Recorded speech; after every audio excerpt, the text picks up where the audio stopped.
people with a smile on display. Fuck this window that I'm standing in. I'm doing more than all. What's going on, guys? It's Monday Morning Coffee number 6. I'm with Sam Aldridge. And today I am wearing a Hustle shirt from Gary Vaynerchuk. Awesome. What are you wearing today? Got that vitamin nutrition again, and I was supposed to switch it up. I just remembered that just now. But we're rocking a different color, kind of switched it up. But vitamin nutrition, and I didn't say it last time, renovation training. Dusty Olson, check him out. Pretty cool, pretty cool. Let's check what is trending on Twitter this morning. The tweeter.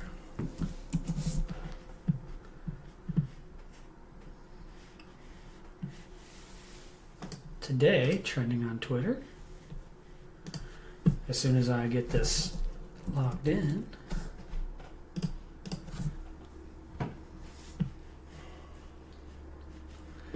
All right. As always, Monday motivation. And some Six Flags Military Monday. I saw Apple Music is promoting a lot about their new little show, Planet of the Apps. Oh shit, that's right. And I can't wait to watch that myself. My man Gary is on it. He's one of the 4 hosts. He's one of the 4 judges on Planet of the Apps. It's a lot like The Voice for tech. Yeah. So if you don't know what Planet of the Apps is, it's people who are trying to introduce their new mobile app for iPhone, and these 4 entrepreneurs back them in investing and marketing, and the best app and the best team that made the app will get a chance to be listed in the top 100 on the iTunes App Store. So I think it's a pretty cool little game show. Absolutely, for sure. So that's kind of what we have trending on Twitter for today. But today we want to talk about 3 things that are really important. And those 3 things are patience, rejection, and overcoming obstacles. Absolutely. So first I want to talk about patience. Patience is so important when you're starting a business, but it's not only important for business, it's important for getting your life going. Nothing good has ever came from something coming so quickly. Everybody that you know is famous. Everybody that you know was a celebrity. Everybody that you know was good. It took a lot of patience for them to get there. Obviously, LeBron was very, very talented, but he didn't just wake up and go to the NBA. He was playing basketball since he was 4 years old. So he had 14 years to prepare himself before he made it to the NBA. Yeah, absolutely. I mean, nothing, unless you're winning the lottery, it's good. It comes overnight, Right. Unless you're just going to wake up and inherit a shit ton of money, win the lottery, you're going to have to work your ass for it. I mean, obviously, maybe there is your, people that get internet famous overnight over something, like one video goes viral, but that's usually still requires work after that to maintain that. It still doesn't just, one viral video, you're a millionaire. It's going to be a continued grind after that to keep that shit going. So no matter what it is, either to get famous or get money or whatever, it's going to take patience. And in order to maintain it, it's going to take patience because it's going to be a long road to continue to have what you already have or continue to get where you want to go. Absolutely. And I think for you, as being a bodybuilder, I think patience really speaks volumes in that game, because you can't just wake up overnight, and be shredded and ready for a competition. It takes long weeks and weeks of struggle.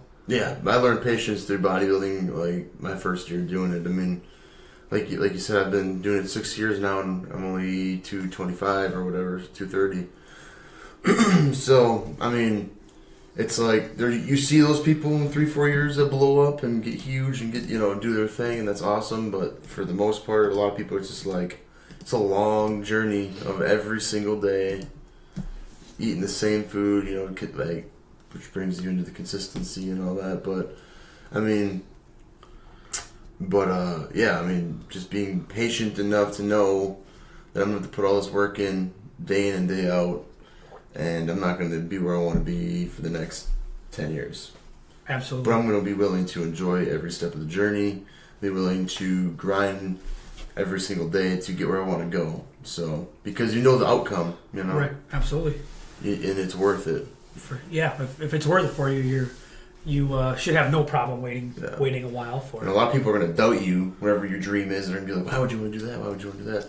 No, your dream will never be as important to anybody else as it is to you. Absolutely. So, fuck what people say, worry about you, do your thing. If they doubt why you do it, you could try to explain it if you want. You could just be like, hey, it's what I love to do, and if you don't understand, that's cool. Cool. Bill, what's going on? My hair looks a little messed up on here, but it was probably because I was talking to Bill last night about, trying to help chiropractors and giving him chiropractic tips. He's trying to talk to me while I'm driving, so I had to just shut him off quick. And then when I got back home, I had to give him some tips. And he said he's going to follow up with me later in the week. So, Bill, I hope everything goes well, and you start to gain some traction. But back to patience. I think people, in this day and age, especially what they say millennials, and I don't like to talk about generations like that.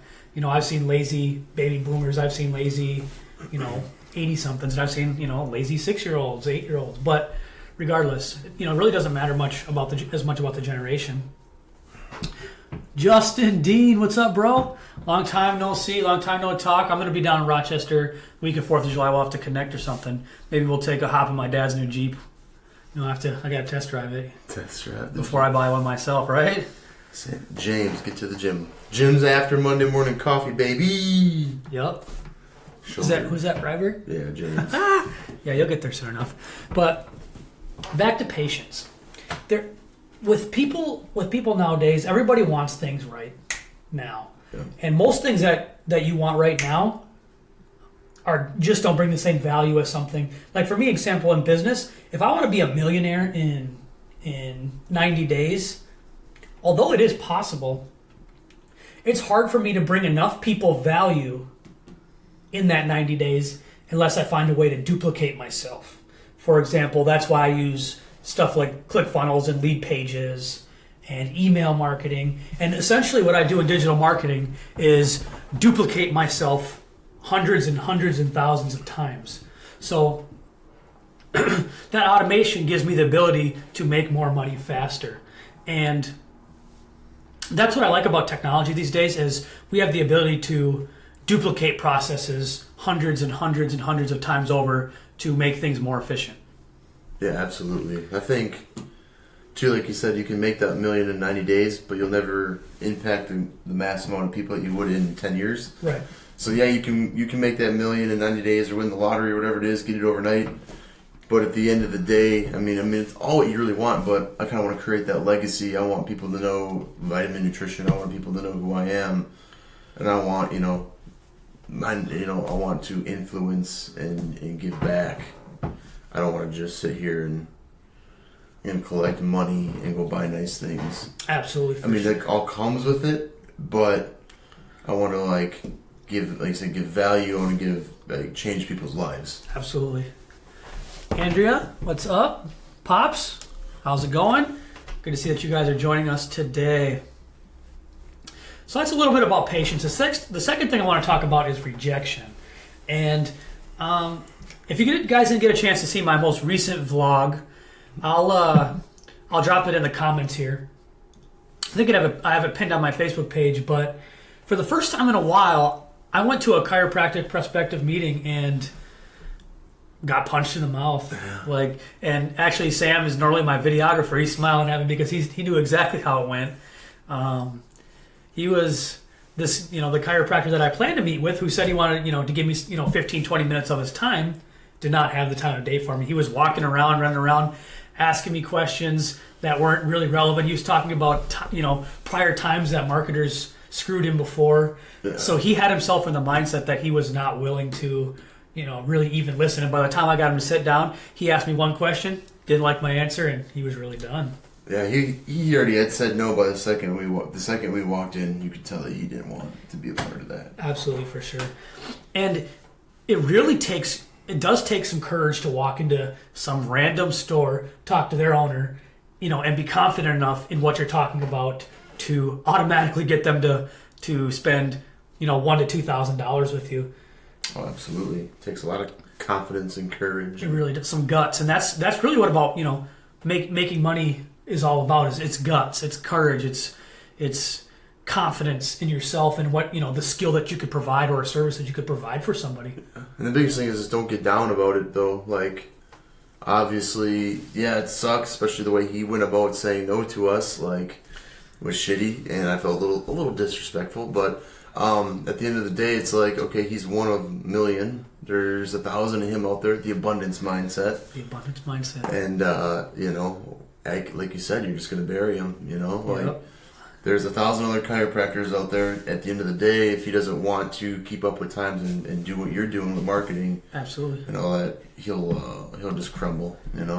Absolutely, for sure. So, just can't get down about it all. No, you really can't. And that what Sam was talking about, the abundance mindset. If you guys don't know what that is, let's say, for example, you're going into a job interview, and you come in there with a mindset thinking, oh my gosh, I need to get this job. This is the only chance that I'll ever get. Where somebody with the abundance mindset thinks more of it like, okay, this is just one of many jobs that are out there for me.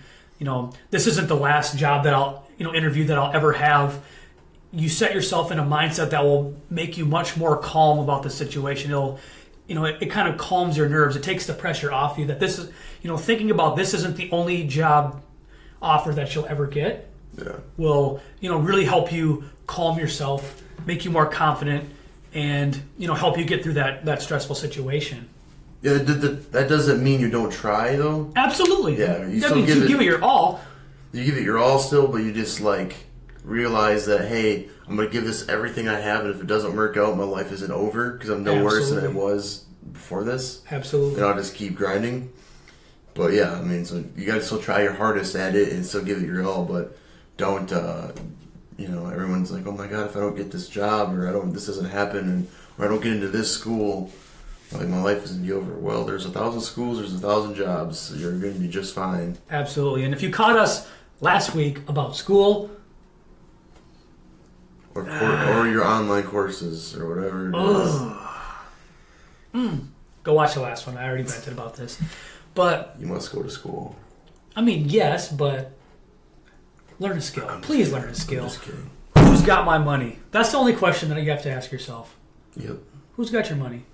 And that's what I do. That's how I feel every time I walk into a chiropractic office or a dentist office or somebody's local business. In terms of me being in business, I ask myself, who's got my money?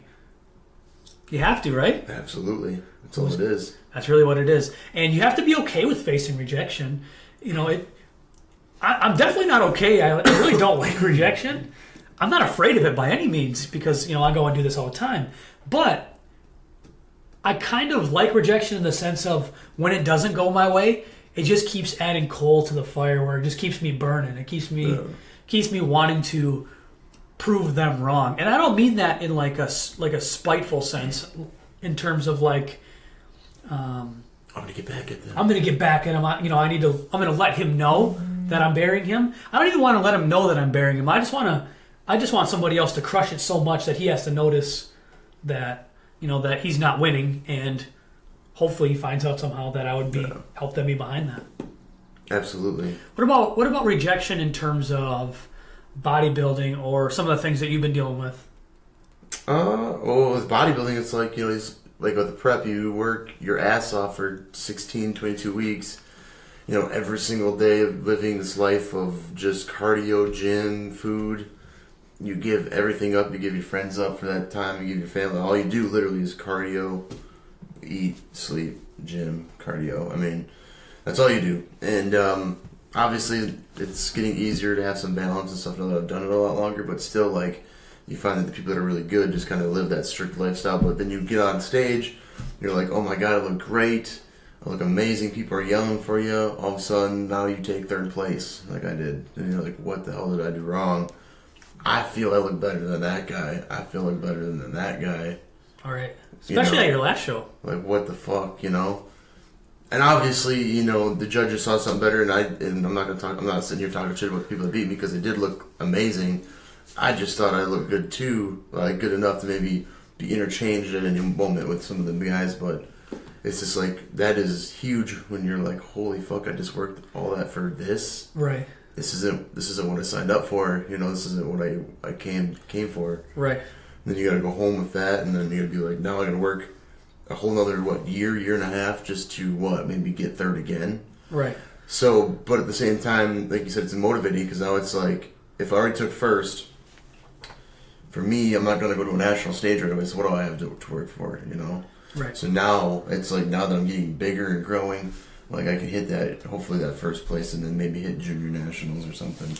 So it's just a matter of, you know, just realizing that, yeah, you know, you just, like you said, it's motivating, because you're going to realize that, hey, shit, it's not over. Right, no. You know, now I get to go grind, get bigger, and show people the next time that, you know, holy shit, Sam made some changes. It's go time. Absolutely, for sure. Yeah, you definitely sent me a text yesterday. Oh yeah. That was pretty inspiring. He's ready to get things rolling, he's pretty pumped up to get stuff moving from here. It's really exciting to hear that from somebody. Yeah, that wasn't even rejection. That's just like me getting fired up about stupid shit in life. Like, wow, I'm gonna work for what I have and not get it the easy way. We'll just put it that way. Right. I'm gonna grind hard, and I'm gonna provide value to you guys and other people, and I'm gonna bring a quality product to the supplement industry. I'm gonna not bring just watered down shit. I'm gonna make a name for myself, and I'm gonna grind that 10 years. I'm gonna get rejected probably thousands of times. Absolutely. Cool. Reject me all you want, because in the end, I will prevail, and I will show people that I'm gonna have, like I said, quality products, a good name behind it, and we're gonna blow it up as big as we can. I can't wait. Starts today. Starts now. It gets pumped up. No better day than today for sure. Exactly. Now that we talked about rejection, let's talk about overcoming obstacles. What are some things you do after rejection? After you have that feeling of rejection, how do you feel after the moment that you're rejected in business, in relationships, in bodybuilding? How do you handle rejection? What is the one thing you do right after? Me? I'm either gonna honestly call you and vent to your ass, or Yep. Or I just go to the gym. Gym is like my therapy. So if I get fired up about something that's pissing me off, or I want to go, I get rejected, I'm frustrated, or even something it could be something like in a relationship or in my life or whatever is pissing me off. I usually just go to the gym, because by the time I'm done with the gym, I've worked it all out in my head and emotionally, mentally, physically. A little iron therapy. Yeah, I mean, that's the number one most therapeutic choice I've ever made in my life, and I think a lot of people don't use the gym as therapy enough. They just go to it and they think, oh shit, I gotta go to the gym. Like, it can really be like the biggest stress reliever in the world, So I think there's probably studies out there you could probably look up saying people who go to the gym are less stressed out, or absolutely have a healthier lifestyle and all that. But yeah, I mean, if I get rejected or whatever, or I'm unhappy in any kind of way, trying to overcome an obstacle, I'm going to go to the gym. My mind's going to be clear. I'm going to be able to think straight, and I'm going to think, okay, now what? For instance, let's say shit, I'm low on money for this next batch of Fired Up or something, because that was a kind of a reality here. Went to the gym, worked it out in my mind, sat down and was like, shit, now what do I got to do? Went over some finances, cut some corners. I was like, there we go, boom. Instead, before I was panicking, I'm like, oh shit, what am I going to do? Instead of sitting down and just writing it all out, being like, okay, I can skip here, here, and here, save that money, boom, there's Fired Up. It makes it so much easier. Ross says that I look tired. Yeah, I probably look a little tired. Like I said, I was helping Bill out there. I was doing a few other things for business, and Sundays are kind of my fun. They're kind of my grind day. I really like to take Sunday evenings to really grind it out. It's a lot. I just feel like it's a time that a lot of people aren't working. It kind of gives me that feeling, that Rocky feeling, that you're working and somebody on the other side of the world's in Russia, and it's their 8 a.m., 9 a.m., and they're up and ready to go. It kind of gives me that same feeling where somebody's up working, I should be working. He says, I'm tired too. I was up till 4. Yeah, like, I get you, man. Like, this is what we do, man. Funnel hack Vince Reed all night. That's what we do. Adrian! Yeah, see that? Ross knows what's up. That's why he's winning. Oh, yeah. For sure. So, overcoming obstacles, for me, I like to think that I'm pretty self-aware, and I like to kind of analyze the situation a little bit, kind of maybe from an outside perspective, maybe from my perspective, and just kind of teach myself quick, the things that I should, some of the things I should be doing, that I should have done better, some of the things that I can't control, and kind of separate the two, and always focus on the thing that I can control. And 90% of the time, I can, the things that I control, somewhere have to do with preparation and work ethic. When it boils down to it, if I can, my sales pitch needs to be better. That's preparation and work ethic. I need to come from a different angle. That's preparation. I need to, there's so many things, there's so many factors, but in the end, there's only a few factors that, that I can really control, and that's, preparation, work ethic, using my territory that I learned from Ross, and, trying to find better clients that are, more suited for what I'm trying to do. And I think overcoming obstacles for me is like, right out of the gate, it is me analyzing. But as soon as I'm done analyzing and figuring out what I could have learned and done better, I'm done. I'm done with it. In fact, that just, gives me more motivation to absolutely bury somebody. And I do kind of use that a lot, and bury somebody. But, that initial feeling really, I really do want to bury somebody. I want to go to his competitors, let them, hopefully have them succeed, and just bury them. Yeah, absolutely. I feel like there's a lesson to be, like you just kind of got done saying, how you analyze it and learn from it. There's a lesson to be learned from every obstacle or failure, whatever you want to call it.